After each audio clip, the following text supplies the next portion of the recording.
میں آج گرفتار ہے وہ قرآن کی اس ہدایت سے منہ موڑنے کا نتیجہ ہے، یا شخصیت کو لے لیا، قرآن کو نظر انداز کر دیا، یا کتاب کو لے لیا، شخصیت سے محروم ہو گئے۔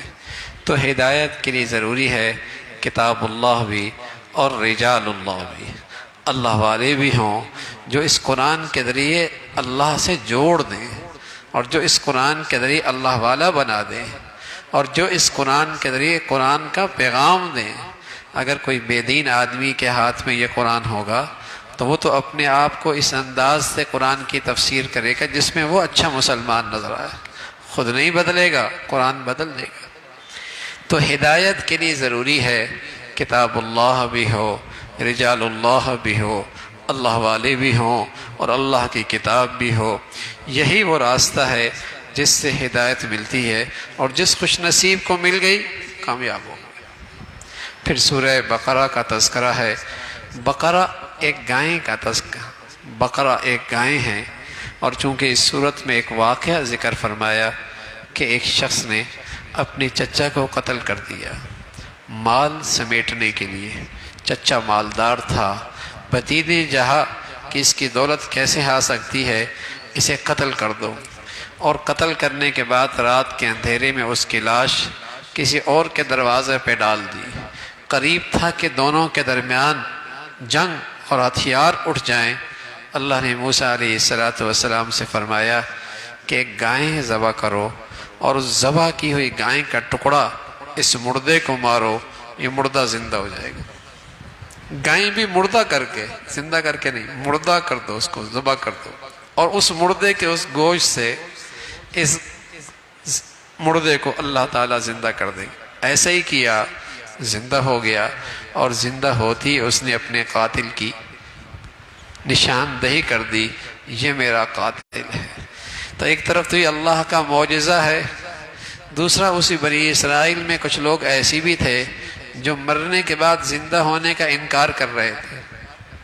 تو اللہ تعالیٰ نے ایک معجزہ دکھایا کہ جو اللہ مردہ گائے سے مردے کو زندہ کر سکتا ہے، اس ذات کے لیے زندہ کرنا کیا مشکل ہے، اس ذات کے لیے کسی کو زندہ کرنا کیا مشکل ہے۔ تو اسی طرح، اور پھر وہاں چونکہ وہ بنی اسرائیل والے مصریوں کے ساتھ رہا کرتے تھے، اور ان کے دلوں میں گائے کی بڑی عقیدت اور محبت آ چکی تھی۔ گائے کو ذبح کرنا ان کے لیے ایک توہین تھی۔ تو اللہ رب العزت نے فرمایا کہ یہ محبت اور عقیدت کا درجہ صرف اللہ کے لائق ہے۔ کسی مخلوق کے لیے ایسی عقیدت اور محبت جو اللہ کے شائع نشان ہے، یہ تو شرک ہے، یہ تو ساری اللہ کی مخلوق ہے۔ اس کو ذبح کرا کے اس عقیدے کا بھی ازالہ کیا اور اس عقیدے کی بھی نفی کی۔ تو سورہ بقرہ اسی نسبت سے اس سورت کا نام بقرہ ہے، اور اس کے آغاز میں اللہ کے کلام قرآن مجید، اس کی عظمت کا تذکرہ ہے۔ اس میں شک نہیں ہے، اس کے احکامات میں اور اس کے پیغام میں اور اس کی ہدایت میں کوئی شک نہیں ہے۔ اگر کوئی شک کرتا ہے تو وہ تو اس کی اپنی دماغ کی خرابی ہے، اس کی اپنی دماغ کی خرابی ہے، ورنہ قرآن مجید اللہ کا ایسا محکم دستور زندگی ہے جس میں کوئی شک کی گنجائش نہیں، اور اللہ سے ڈرنے والوں کے لیے اس میں ہدایت ہے۔ تین مختلف لوگوں کا تذکرہ فرمایا جو انسانوں کی تقسیم ہے، تین مختلف قسم کی۔ ایک وہ جو ایمان والے ہیں، اور ایمان والوں کی نمایاں خوبیوں کا تذکرہ فرمایا۔ وہ کیا ہے ایمان والوں کی نمایاں خوبیاں؟ وہ غیب پر ایمان رکھتے ہیں۔ اب غیب میں قبر بھی ہے، جنت بھی ہے، جہنم بھی ہے، مولا اللہ کریم بھی ہے، فرشتے بھی ہیں، یہ ساری غیب کی چیزیں ہیں۔ ان سب پر ایمان لے کے آتا ہے، ان سب پر ایمان لے کے آتا ہے۔ دوسری ایمان والے کی نمایاں خوبی، نماز کا اہتمام کرتے ہیں۔ تیسری، زکوٰۃ دیتے ہیں۔ چوتھی، ساری آسمانی کتابوں پہ، چاہے وہ تورات ہے، چاہے وہ انجیل ہے، چاہے وہ زبور ہے، جب وہ اپنے اپنے وقت کے نبی پر نازل ہوئی، وہ سچی کتاب تھی، اس وقت وہ سچی کتاب تھی. بعد میں ان کے کرندوں نے اور بعد میں جسے کہیں کہ ان کے ناخلف لوگوں نے اس کے اندر تبدیلی اور تحریف کر دی. تو ایمان والا ان پر ایمان لاتا اور آخرت کی زندگی پر ایمان رکھتا. یہ ایمان والوں کی نمایاں خوبیاں ہیں. دوسرا گروہ ہے وہ کفار کا ہے جو کھلا کافر ہے، کھلا کافر ہے. اور یہاں اللہ نے اپنے نبی صلی اللہ علیہ وسلم کو نصیحت فرمائی کہ آپ نصیحت کرتے رہیں اور دعوت دیتے رہیں، یہ ایمان نہیں لائیں گے، ایمان نہیں لائیں گے. اللہ حفاظت فرمائے.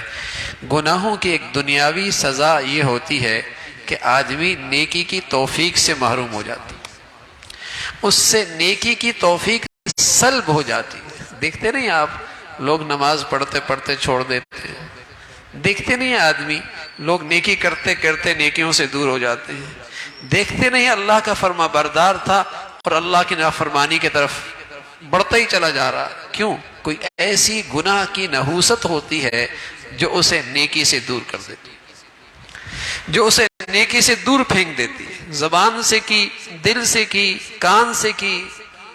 اس گناہ کی ایک نحوست اس دنیا میں یہ ہے کہ نیکی کی توفیق سے آدمی سلب ہو جاتا ہے، ان سے طلب ہو جاتی ہے.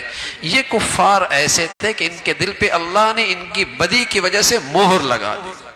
لیکن ساتھ یہ بھی فرمایا کہ ناصح اور نصیحت کرنے والا اگرچہ سامنے والا نصیحت قبول نہ کرے، نصیحت کرنے والے کو ہر حال میں نفع ہی نفع. کوئی نہیں مانتا تو نہ مانے، لیکن یہ اللہ کے لیے اگر نصیحت کرے گا تو اس کی کمائی پوری ہوگی، اس کا اجر و ثواب میں کوئی کمی نہیں ہوگی. ٹھیک ہے جسے نصیحت کر رہا ہے اس نے کوئی نہیں ماننا، لیکن ناصح کی کمائی میں کوئی فرق نہیں آئے گا، اس کے اجر و ثواب میں کوئی فرق نہیں آئے گا. اور تیسرا گروہ منافقین کا ہے اور ان کی نمایاں خوبی، ان کے نمایاں عادات کا تذکرہ فرمایا کہ وہ دوغلا پن اختیار کرتے ہیں. وہ ظاہر کے کچھ اور ہوتے ہیں، باطن کے کچھ اور ہوتے ہیں. ان کے دو رخ ہوتے ہیں، کہیں بیٹھ کر کچھ بات کرتے ہیں اور کہیں جا کر کچھ بات کرتے ہیں. ان منافقین کی ایک نمایاں خوبی ہے وہ بڑے جھوٹے ہوتے ہیں، وہ بڑے جھوٹے ہوتے ہیں. اور ان کی یہ نمایاں خوبی ہے کہ وہ دین کا اور اہل دین کا مذاق اڑاتے ہیں. اور ان منافقین کی ایک نشانی یہ بھی ہے کہ وہ اپنے آپ کو بہت ہی عقل مند سمجھتے ہیں. حالانکہ قرآن کہتا ہے بڑے ہی احمق ہوتے ہیں. اپنے خیال میں وہ اپنے آپ کو بہت ہی عقل مند سمجھتے ہیں.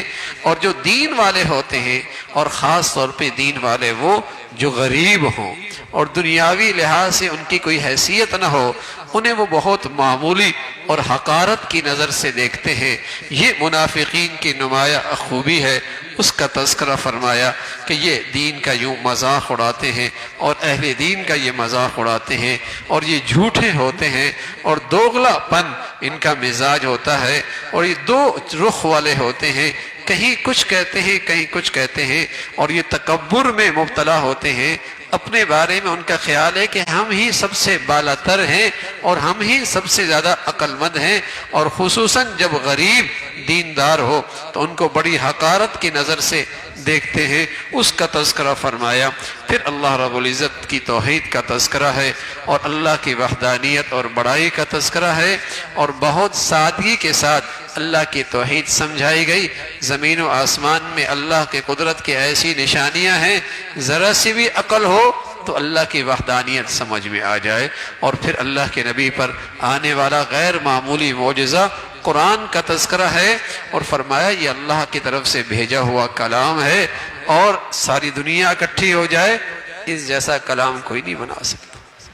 اور پھر اس کا تذکرہ کہ اللہ نے آسمان سے حضرت آدم کو بھیجا اور اسے مسجود ملائکہ بنایا اور آدم کو اور اس کی اولاد کی ذمہ داری یہ ڈالی کہ وہ زمین پر اللہ کی خلافت کا کام کریں، اللہ کا دین دنیا میں زندہ کریں. یہ اس آدم اور آدم کی اولاد کی ذمہ داری تھی اور یہی اس کی مرتبہ اور شان کی وجہ تھی کہ مسجود ملائکہ بنایا کہ فرشتوں نے انہیں سجدہ کیا اور وہ سجدہ تعظیمی تھا. لیکن اللہ کے نبی کی شریعت میں سجدہ تعظیمی بھی ممنوع ہے. سجدہ عبادت کا ہمیشہ سے حرام ہے. عبادت کا سجدہ صرف اللہ کے لیے ہے. تعظیمی سجدہ جو ہماری شریعت میں السلام علیکم ہے، پہلی شریعتوں میں اس کے بدلے میں تعظیمی سجدہ کیا جاتا تھا۔ فرمایا اس امت میں وہ تعظیمی سجدہ بھی حرام ہے، عبادت کا سجدہ بھی حرام اور تعظیم کا سجدہ بھی اس امت میں حرام ہے۔ وہ تو ملائکہ نے حضرت آدم علیہ السلام کو وہ سجدہ تعظیمی بجا لایا، اور شیطان نے اللہ کے حکم کا انکار کیا، وہ راندہ درگاہ، اس نے سجدہ نہیں کیا۔ سوچنے کی بات ہے، سوچنے کی بات ہے، شیطان نے سجدہ نہیں کیا تو کافر کہلایا، ہمیشہ کا جہنمی کہلایا۔ اور آج کتنے مسلمان ہیں دن میں بھر میں کتنے سجدے نہیں کرتے، نہ فجر پڑھتے ہیں، نہ ظہر پڑھتے ہیں، نہ عصر پڑھتے ہیں، مغرب پڑھتے ہیں، نہ عشاء پڑھتے ہیں۔ اس نے ایک سجدے کا انکار، راندہ درگاہ جہنمی۔ اور آج کتنے مسلمان ہیں۔ تو میرے عزیزو، ایک عملاً اللہ کے حکم کا انکار کرنا لیکن اندر سے شرمندہ ہونا، یہ کافر نہیں ہوتا۔ اندر سے شرمندہ ہے، غلط ہوا، یہ تو مانتا ہے کہ سجدہ کرنا چاہیے تھا لیکن میں نے نہیں کیا۔ شیطان میں اور آج کے مسلمان میں یہی فرق ہے، شیطان وہ ہوتا ہے جو غلط کرتا ہے لیکن اس غلط کو صحیح سمجھتا ہے۔ ایک تو آدمی سود نہیں لیتا، ایک آدمی سود لیتا ہے لیکن سود لیتا ہے لیکن شرمندہ ہے کہ نہیں لینا چاہیے تھا، اور دوسرا کیا کہتا ہے سود لینا ہی ٹھیک ہے۔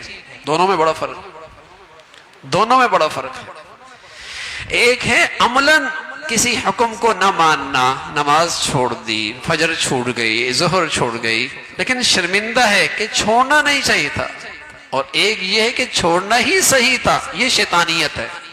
آج بدقسمتی سے اس امت میں یہ شیطانیت بھی آتی جا رہی ہے کہ غلط بھی کر رہے ہیں اور اسے صحیح بھی کر رہے ہیں۔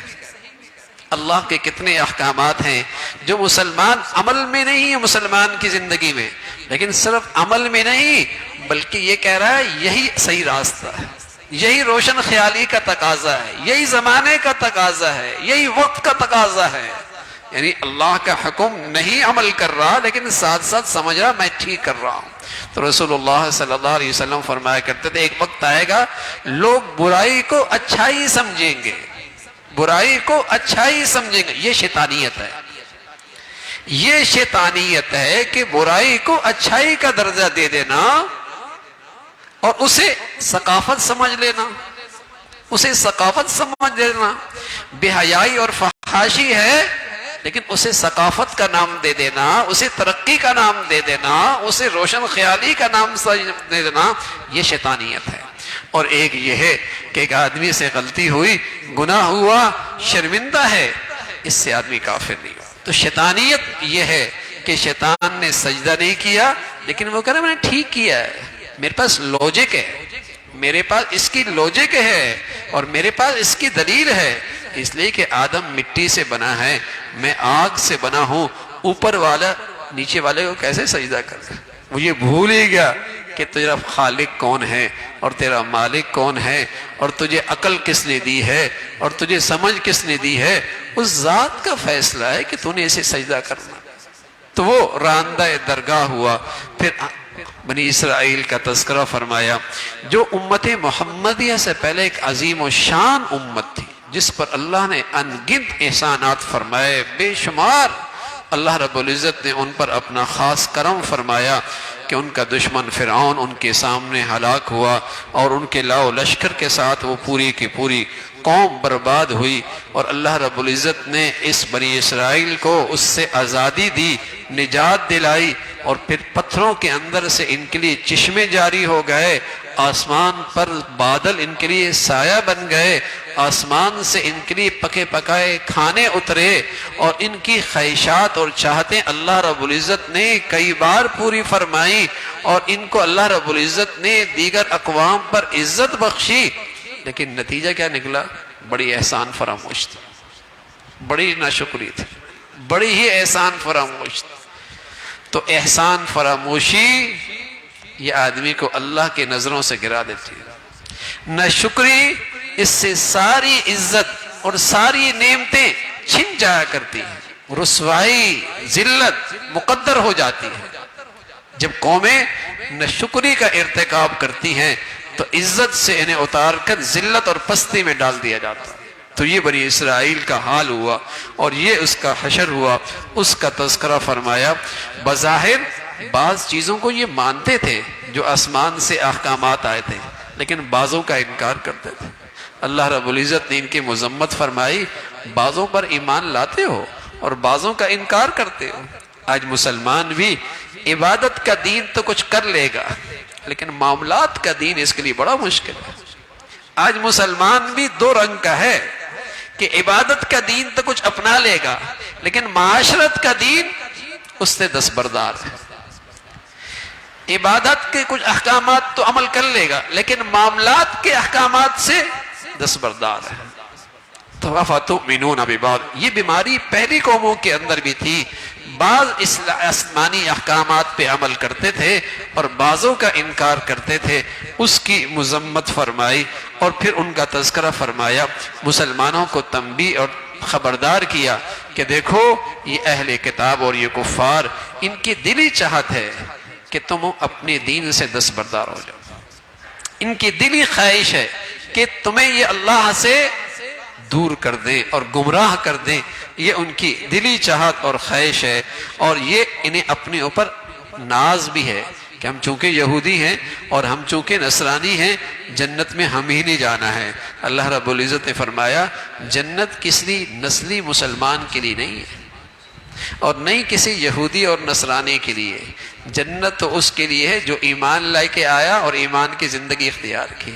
محض مسلمانوں کے گھر میں پیدا ہونے والا نسلی مسلمان، جنت اس کے لیے بھی نہیں ہے، نہ یہودی کے لیے نہ نصرانی کے لیے۔ جنت تو ایمان کے ساتھ ہے اور ایمان کی زندگی کے ساتھ ہے، ایمان کے ساتھ ہے اور ایمان کی زندگی کے ساتھ ہے، اس کا تذکرہ فرمایا۔ اور پھر یہود و نصارہ یہ آپس میں ایک دوسرے پہ الزامات لگایا کرتے تھے اور ان کے اندر ناجائز جادو کا بڑا رواج تھا۔ ایسا جادو سیکھا کرتے تھے جس سے میاں بیوی کے درمیان تفریق پیدا کرنا اور ان کے گھروں کو اجاڑنا اور جدا کر دینا، اس کی مذمت فرمائی ہے۔ اور پھر حضرت ابراہیم علیہ السلام کا تذکرہ، اللہ نے ابراہیم علیہ السلام کا جو وہ مرتبہ عطا فرمایا، فرمایا ابراہیم بہت سارے امتحانوں میں کامیاب ہوئے، ان کی زندگی میں بڑی بڑی آزمائش اور امتحانات آئے، لیکن یہ ہر امتحان میں پورا اترے اور اللہ کی رضا میں اپنے آپ کو ہمیشہ سر خم تسلیم کیا، اس کا تذکرہ فرمایا۔ پھر ابراہیم علیہ السلام اور ان کے بیٹے اسماعیل نے بیت اللہ کی تعمیر فرمائی اور اتنے عظیم الشان کام کرنے کے بعد بارگاہ خداوندی کے سامنے ہاتھ پھیلا کر کہتے ہیں اے اللہ قبول بھی فرما لے۔ اچھے اور نیک آدمی کی یہی شان ہوتی ہے، بڑی سے بڑی نیکی کرتا ہے لیکن اپنے خیال میں اسے بڑی نہیں سمجھتا، اللہ سے کہتا ہے اب قبول کر لے تو مولا تیری مہربانی ہوگی، اب تو قبول فرما لے تو تیری مہربانی ہوگی۔ یہی نیک آدمی کی علامت ہے اور یہی کسی نیکی کی قبولیت کی نشانی ہے۔